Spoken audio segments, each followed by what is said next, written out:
मेरे YouTube channel पर स्वागत है। मुझे उम्मीद है आपको यह वीडियो पसंद आएगा। हर दिन एक भिखारी दरवाजे के पास आकर भीख मांगता था और घर का मालिक हमेशा घर के बाहर आते ही उसे देखकर फिर जाया करता। कई बार उसके लिए गालियां भी बकता।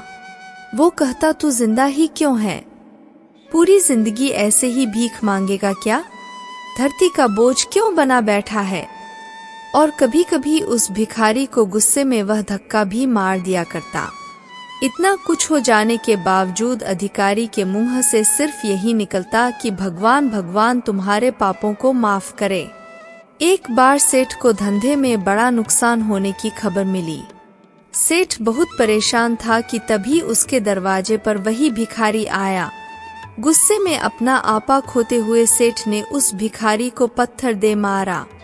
पत्थर लगने के कारण भिखारी का सर फूट गया और उसके सर से खून बहने लगा।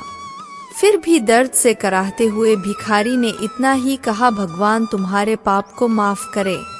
भिखारी वहां से चला गया। सेठ सोच में पड़ गए। भिखारी को पत्थर मारा, फिर भी उसने सिर्फ प्रार्थना की। सेब का गुस्सा शांत हुआ। शेर का मन शांत हुआ भिखारी का रहस्य जानने के लिए। सेठ ने भिखारी का पीछा करना शुरू कर दिया। भिखारी जहाँ जहाँ जाता सेठ उसके पीछे जाता। सेठ ने देखा कि कोई उसको खाना देता, कोई उसको मारता, कोई अपमानित करता तो कोई गाली देता। लोग भिखारी के साथ चाहे जैसा व्यवहार करते, लेकिन भिखारी सबके लिए एक ही प्रार्थना करता, भगवान तुम्हारे पाप माफ करें। अब रात होने को आई थी। भिखारी अपने घर जाने के लिए लौटा। वो अपने घर पहुंच गया, लेकिन सेठ अब भी उसका पीछा कर ही रहा था। एक पुरानी टूटी हुई खटिया पर एक बूढ़ी औरत लेटी हुई थी। काफी कमजोर और बीमार लग रही थी। वह भिखारी की पत्नी थी। अपने पति को वापस आता देख वह खाट से उठ खड़ी हुई।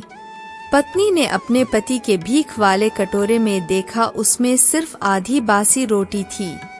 उसे देखकर वह बोली, आज बस इतना ही मिला? और हाँ, आपके सिर से खून निकल रहा है, ये चोट कैसे लगी? बूढ़ा भिखारी बोला, आज बस इतना ही मिला, किसी ने कुछ दिया ही नहीं। सब ने गालियां दी और एक नए पत्थर भी फेंकना, इसीलिए मेरा सर फट गया। एक गहरी ठंडी सांस लेकर बूढ़ा भिखारी फिर से बोला, यह मेरे ही पापों का फल है।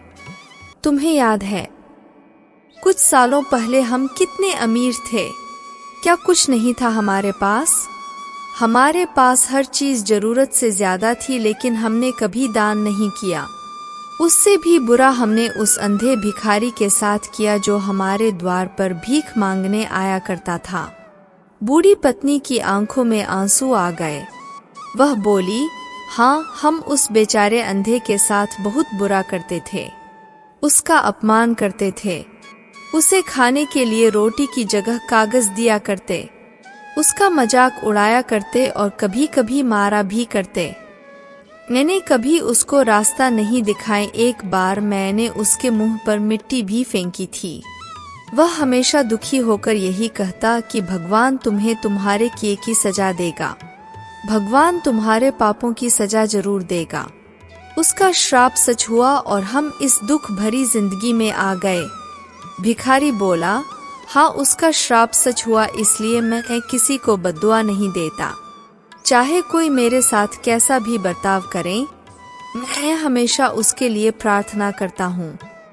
मैं नहीं चाहता कि कोई भी हमारे जैसे जिंदगी का अनुभव करे, किसी को भी हमारे जैसे दुखों का सामना करना पड़े।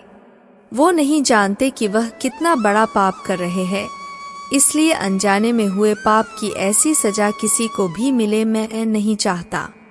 सेठ वहीं पर छुपकर यह सारी बातें सुन रहा था। अब उसे सब कुछ समझ में आ गया था। भिखारी और उसकी पत्नी ने वह आधी रोटी मिल बांट कर खाएं और भगवान को धन्यवाद बोलकर सो गए। अगले दिन बड़ा भिखारी फिर से भीख मांगने गया। सेठ के घर के पास जाते हैं। सेठ ने पहले से गरम रोटी या उसके लिए निकाल कर रखी थी। उसे देते हुए सेठ विनम्रता से बोला, माफ कर दीजिए बाबा, उसे बहुत बड़ी गलती हो गई।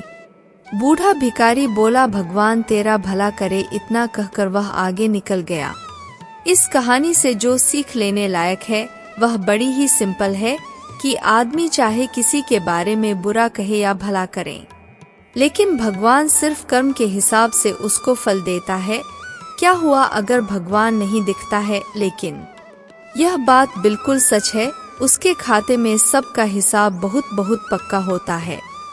इसलिए जब किसी के लिए कुछ भी करो तो अच्छा ही करो। वीडियो अगर इंफॉर्मेटिव लगे तो प्लीज इसे लाइक करें, चैनल को सब्सक्राइब करें। मिलते हैं अगले वीडियो में, अपना ख्याल रखें।